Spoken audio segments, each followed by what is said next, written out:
We have condemned the increasing acts of ჩვენ დავგმეთ დაშინების მუქარის ფიზიკური თავდასხმის მზარდი აქტები. ძალადობა არასდროსაა პასუხი.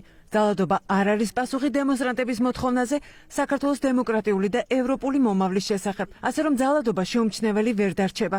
ჩვენ ყველამ ნახეთ ეს.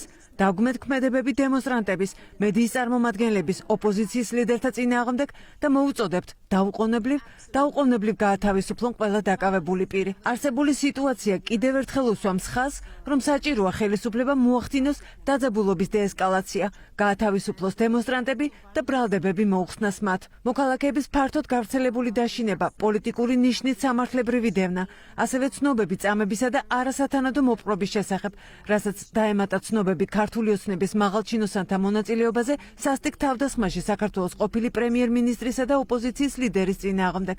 ეს ყველაფერი შოკის მომგვრელია.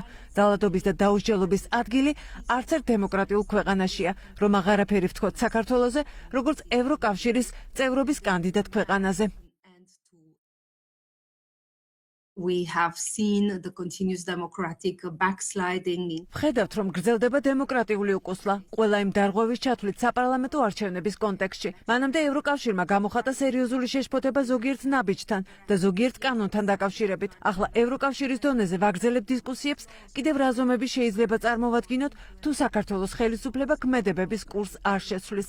უკვე შევამცირეთ პოლიტიკური კონტაქტები. ქვეყნის ხელისუფლების ამჟამინდელი ქმედებების კურსი საფრთხეს უქმნის საქართველოს ევროპულ გზას, რასაც დე-ფაქტოდ მოყვა ინტეგრაციის პროცესის შეჩერებაც. ევროკავშირმა და ყველა წევრმა ქვეყანამ გამოხატა შეშფოთება ბოლო დროს განვითარებულ მოვლენებსა და დემოკრატიულ უკუსლაზე, რომელიც კვლავ გრძელდება.